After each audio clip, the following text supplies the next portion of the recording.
Sud Radio, 10h midi, Valérie Expert, Média. Bonjour à toutes et à tous, heureuse de vous retrouver. Nous sommes le mercredi 27 novembre avec Gilles Ganzmann qui est là. Et notre invité du jour, c'est André Manoukian. Bonjour André. Bonjour Valérie. Merci d'être avec nous. Alors une actualité de dingue, hein. On vous retrouve sur France 3. Moi j'adore, je vous l'ai déjà dit, cette émission Les chansons ont une histoire. Les enfants de la musique un vendredi par mois, plus Destination Eurovision, plus les commentaires de l'Eurovision avec Stéphane Bern sur France 2. Pas mal tout ça. Et puis... Et Amour, etc. Et Amour, etc. Effectivement, sur France 2. Et puis là, on va parler plutôt de votre spectacle, Le Chant du Périnée, conférence psycho-érotique pianotée. Tout un programme. Alors, je ne l'ai pas vu, mais je crois que c'est très très bien. J'ai lu des critiques formidables. Donc, vous allez nous en parler, nous dire ce que c'est que ce titre, Le Chant du Périnée. C'est qu'en fait, le chant vient vraiment du périnée. Si vous chantez avec vos cordes vocales, le périnée, c'est ce muscle, voilà, tout en bas, entre les fesses et entre le scrotum et la base des testicules pour les garçons, et pour les filles, pareil, sauf qu'il n'y a pas de... Oh là là, je commence très bon, mal. c'est dans cet endroit-là, voilà. C'est par là. Et alors, si vous voulez chanter correctement, c'est ce muscle-là qu'il faut contracter afin que l'air monte dans votre colonne d'air et qu'il chatouille agréablement les cordes vocales. Si vous chantez à partir de vos cordes vocales, on se fait un nodule. Tous les chanteurs débutants, c'est ça qu'ils font. C'est-à-dire qu'au bout d'un moment, et oui, les cordes vocales s'irritent, et puis même c'est pas joli, vous voyez, c'est contracté comme ça. Alors que la technique classique du chant qu'emploient les chanteuses lyriques, c'est vraiment à partir du ventre. Et l'idée, c'était que... Je voulais savoir pourquoi, dès que quelqu'un chantait, dès qu'une gonzesse chantait Fever en claquant des doigts à contretemps, je transpirais de la moustache. Donc j'ai fait une enquête et voilà, ce spectacle, c'est toute cette enquête. Voilà, c'est beaucoup, exactement. Beaucoup de petites anecdotes, d'histoires autour de la musique, de la chanson. Et vous êtes un conteur assez formidable. Et comment on va chercher l'air? On appuie sur le ventre? Alors non, vous contractez contraction du périnée vraiment avec le ventre qui rentre pour pousser l'air. C'est avec le ventre qu'il faut respirer, c'est pas avec les poumons. On apprend la même chose, je crois, aux femmes qui veulent accoucher pour qu'elles aient moins mal. Ouais. L'idée, c'est de muscler toute cette partie-là. Important. Quand vous en parlez avec une diva, avec une chanteuse lyrique, la première chose qu'elle fait, c'est qu'elle vous prend la main et puis qu'elle vous la balade sur son bas-ventre. Exactement, pour mémouiller du sang. Mais il n'y a plus de honte, il n'y a pas de gêne, voilà, ça fait partie de ça. On a appris quelque chose ce matin, mais vous nous en direz un petit peu plus tout à l'heure. Est-ce que vous regardez la télé? Vous y êtes beaucoup, mais est-ce que vous la regardez? Alors, qu'est-ce que je regarde à la télévision? Hier soir, par exemple, vous étiez... Non, je n'ai pas regardé la télévision hier soir. Je regarde un peu des documentaires animaliers sur France 5. Ouais. J'aime beaucoup ma copine que j'adore sur Arte, qui fait le journal le soir, le 28 minutes. Elisabeth Quint, j'adore. Et puis voilà, j'aime bien Ali Badou, j'aime bien France 5, j'aime bien Arte. Vous n'êtes pas Hanouna? Moins. On sent que c'est plus...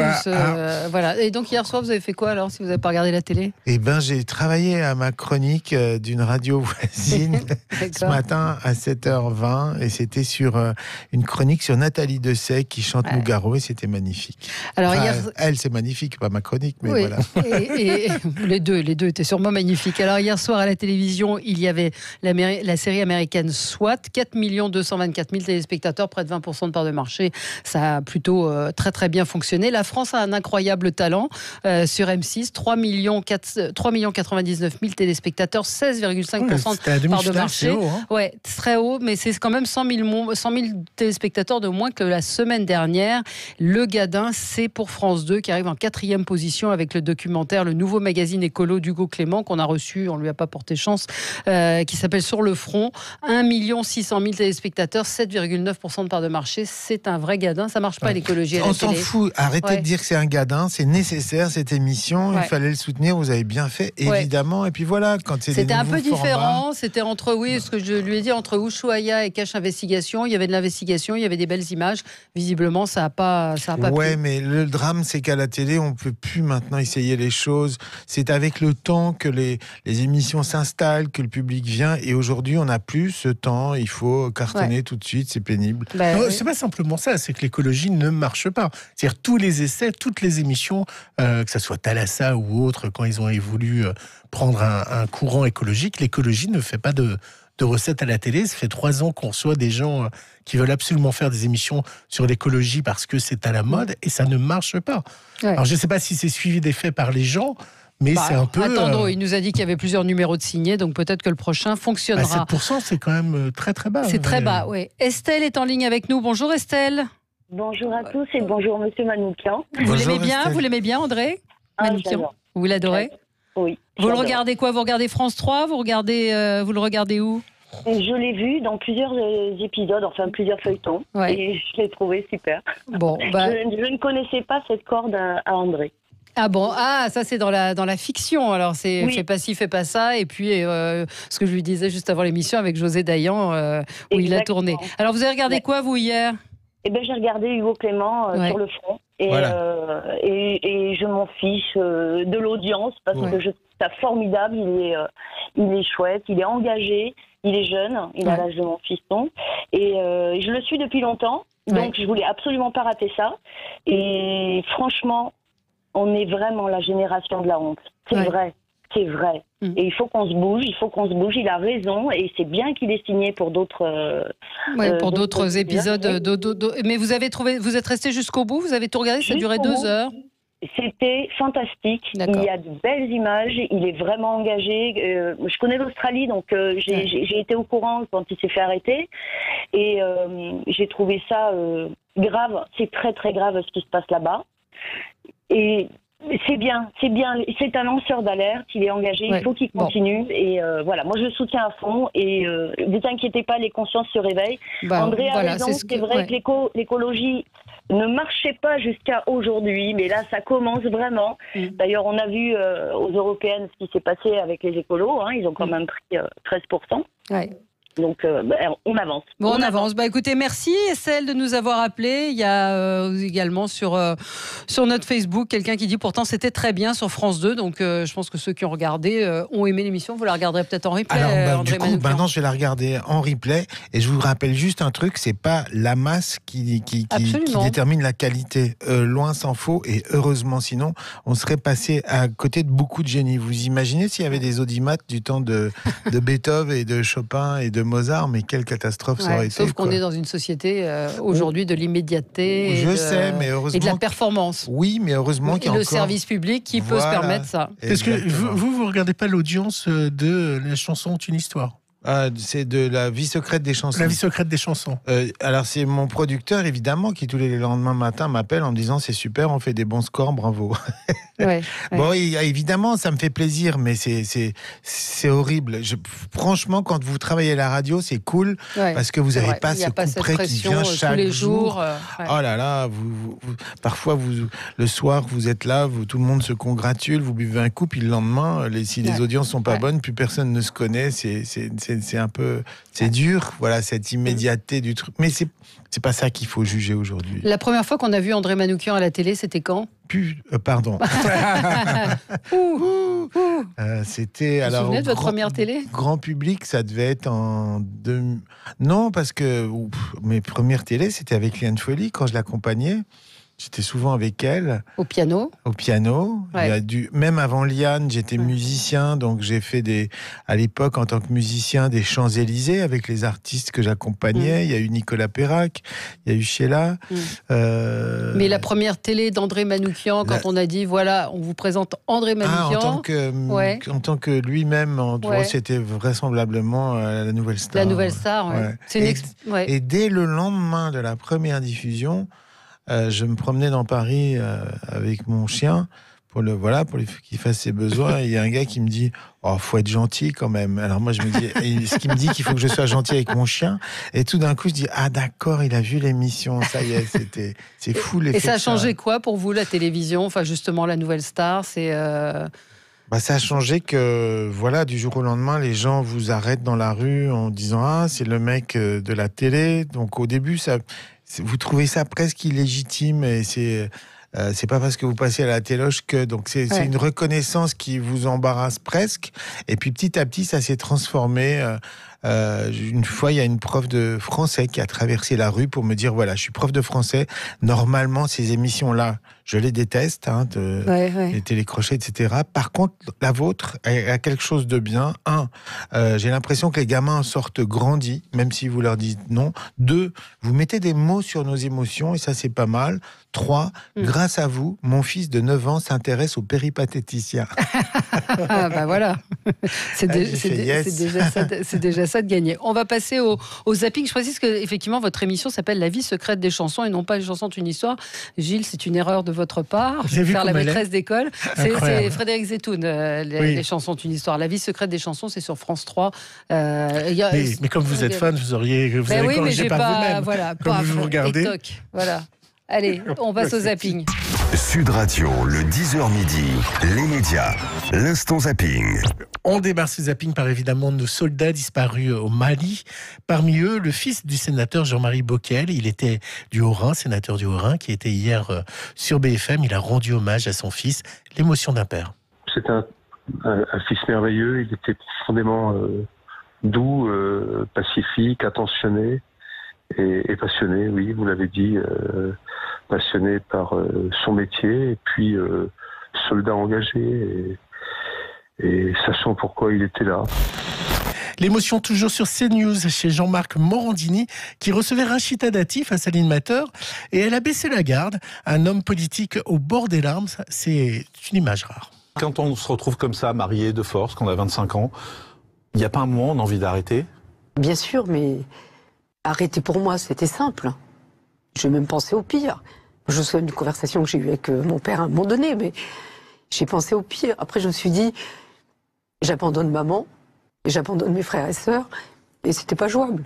Donc, à un moment donné, c'est un engagement, c'est un combat qui vous dépasse. Un petit tour sur YouTube où l'humoriste Jason Chikandi réagissait, vous savez, à l'arrêt d'Uber à Londres et dont certains députés réclament la même chose en France. Loin le temps où les VTC allaient révolutionner les taxis. Il a poussé un coup de gueule humoristique. Écoutez. Je me demande si avec Uber, on se serait pas légèrement fait fourrer la gueule. C'est-à-dire que maintenant tu le commandes le truc, on te dit il est là dans 4 minutes. Tu confirmes et là on dit ah non c'est pas le bon prix, c'est 2 fois le prix, voilà, confirmez quand même. Bon, tu confirmes, finalement il est là dans 17 minutes. Ah super, le mec qui arrive, en plus souvent c'est même pas la belle bagnole, non mais montez, bon ok, très bien, alors les petits bonbons c'est terminé, hein. Vous voulez de l'eau, c'est terminé, vous voulez écouter quelque chose, terminé, le mec il te met du Jules, ras la gueule, il en a rien à foutre et puis tu dis bah je vais à la Défense, t'es place de l'Étoile, tu dis bah c'est tout droit, le mec attendez, je regarde dans le GPS, je sais pas où c'est. Ok, moi je me dis peut-être rendez-nous nos taxis, hein, d'antan. Je veux dire, il n'y avait pas de tromperie sur la marchandise. C'est vrai qu'il y en a certains, ils auraient fait passer Sardou pour un mec de gauche, mais au moins ils savaient ce qu'ils faisaient. Tiens Valérie, si on faisait une page de pub. Demain nous appartient, revient dans moins de 60 secondes. Et oui, c'est la pub très courte qui est arrivée sur TF1 et Demain nous appartient a désormais coupé par de la pub avec un petit chronomètre pour que vous restiez et les 2 premières pubs étaient Chanel. Dans le 20h de France 2, un sujet étonnant, nous sommes en train, et ça va vous plaire, de recréer une forêt, le plus grand projet depuis 400 ans. Une immense forêt. 1 million d'arbres vont être plantés ces 10 prochaines années sur 1350 hectares. À cheval sur 7 communes du département, le plus grand projet de création de forêt depuis 400 ans. Et ben voilà, chose qui vous fait réagir dans tout ça. Je rêve, vous avez parlé de Rachida Dati en disant un homme politique. J'ai l'impression, hein. Ouais. Hein, c'est ça. Alors qu'on va parler des quotas, mais Gilles est très réfractaire. Il est un peu. Non, mais vous savez que c'est général. J'ai compris. Voilà. C'est comme l'homme et moi, la femme. C'est comme moi, une chanteuse, ça peut être masculin ou féminin. C'est ça. Mais c'est vrai, j'ai dit Voilà, ça. Alors je c'est m'excuse. Vous avez Non, raison non, de me le faire remarquer. Un homme ou une C'est- femme c'est- politique. C'est Vous des pouvez faire automatismes d'écriture. Mais vous faites attention à ça. L'écriture inclusive, par exemple, ça vous. Non, ça me casse un peu les. Mais par exemple, on va parler de Delphine Ernotte tout à l'heure et de sa décision d'imposer des quotas de femmes réalisatrices, qui est dans les équipes techniques de plus en plus de femmes. Est-ce que la technique des quotas, c'est une bonne chose ? On est obligé de commencer par là pour que, voilà, moi je suis dans ce métier, effectivement, même au niveau de la musique, c'est pareil, il y a beaucoup plus les rares femmes musiciennes, elles sont plutôt chanteuses, vous en trouvez peu à la batterie, il y a tout un boulot à faire, et je trouve toujours beaucoup plus agréable quand on bosse quand il y a plus de femmes. Voilà, c'est pas simplement parce que je suis un grand amoureux des femmes. J'ai participé à un rallye à un moment donné qui s'appelait le rallye des gazelles. C'était que des filles qui faisaient de la compète. Et de temps en temps, Dominique Serra invitait des personnalités hommes pour venir se balader. Et je trouvais que dans la compète entre les filles, il y avait une solidarité qu'on voit jamais entre les mecs. Dès qu'il y avait un équipage qui était un peu coincé comme ça ou ensablé, les filles s'arrêtaient les autres pour les aider. J'aime bien toutes ces valeurs féminines. Et je dis souvent, moi, en tant qu'artiste, je suis 50% masculin, 50% féminin. C'est peut-être un cliché, mais tout l'aspect émotionnel, l'aspect j'ai pas peur de verser une larme, l'aspect j'ai pas peur d'aller de m'exprimer avec des sentiments. Je trouve que c'est voilà, les psychanalystes old school disent que ça c'est des valeurs féminines.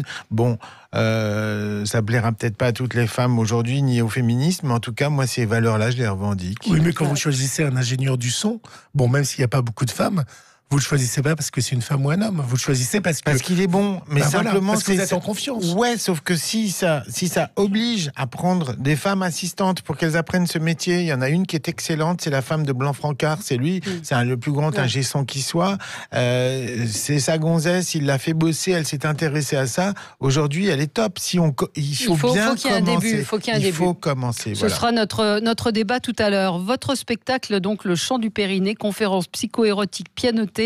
Ça a commencé le 7 octobre, c'est jusqu'au 30 décembre. C'est au Théâtre de l'Œuvre à Paris, tous les lundis à 20h. Je précise que vous serez également à Lens avec Jean-François Zigel. Zigel ou oui, on dit Zigel. Zigel. Mais racontez-nous un petit peu alors le chant du Périnée. C'est quoi ce spectacle au piano?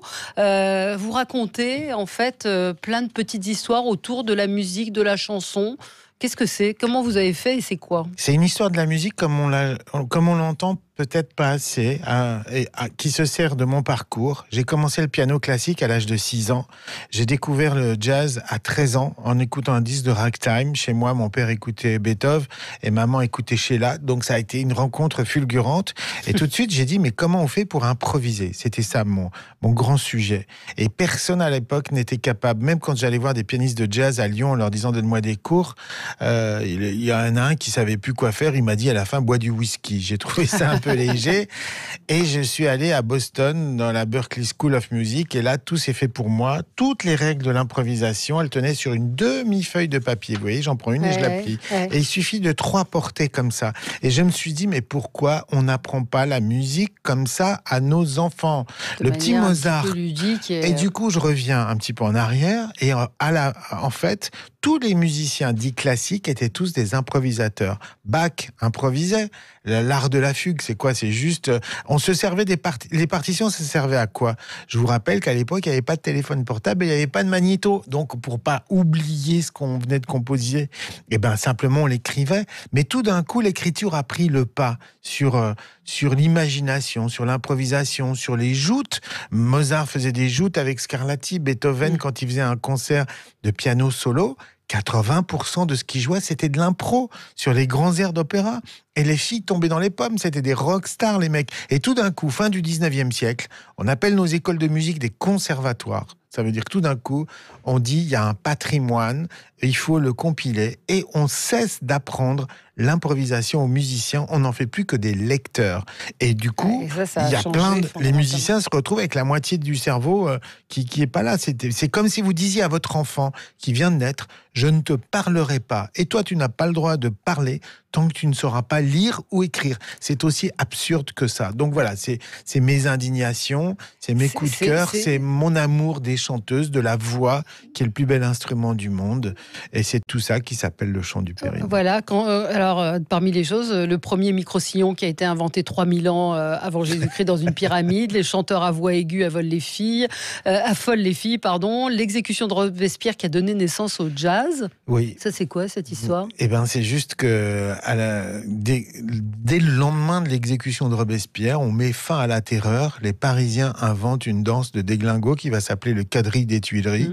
Cette danse exportée dans nos colonies à l'époque, dans la Louisiane, nos planteurs français la chantent devant leurs esclaves, dansent devant leurs esclaves africains qui sont pétés de rire. Ils n'ont jamais vu un truc aussi ridicule. Ils commencent à se moquer de leurs maîtres. Les maîtres, ça les fait rire. Ils organisent une fois par an une fête pour leurs esclaves, au cours de laquelle ils vont danser ce qui va devenir le cake walk, parce que le couple gagnant va gagner un cake, donc la marche du cake. Okay. Le cake walk va devenir un genre qui va donner le ragtime, et le ragtime va donner le jazz. Moralité, le jazz est une invention française. Incroyable. Et donc, ça, c'est au piano. Vous racontez ces histoires, vous chantez. À l'appui. Je chante pas. Moi, je chante faux comme un jambon. C'est pour ça que je suis amoureux des voix. C'est l'instrument que je n'ai pas. Et la musique, les notes de la gamme influencent nos humeurs. Bien sûr. Je le prouve. Notre gamme est faite de telle manière qu'il y a des choses qu'on trouve dissonantes, des choses qu'on trouve consonantes. Il y a des notes qui sont attirées les unes par les autres. Le si, il est qu'à un demi-ton du do. Donc, il a très envie d'aller sur le do. Le fa, il a très envie d'aller sur le mi. Donc, tout d'un coup, quand on fait des notes de tension qui se résolvent sur des notes du repos, on se sent tellement bien. Donc, c'est un parcours érudit et déjanté de l'histoire de la musique. On a très envie de vous entendre. Vous irez en province un petit peu? Oui, prévu. Je vais commencer à le tourner. Puis, je pense que vu que ça marche plutôt très bien, je reviendrai sûrement à Paris au printemps. Mais donc, c'est jusqu'au 30 décembre au Théâtre de l'Œuvre. C'est le lundi seulement. Donc, dépêchez-vous. Il reste des places. Mais allez-y si vous voulez passer une bonne soirée. Merci beaucoup, André Manoukian, d'être venu ce matin sur Sud Radio. Donc, tous les lundis, 20h, Théâtre de l'Œuvre, le chant du Périnée, conférence psycho-érotique pianotée. Merci à vous. Merci.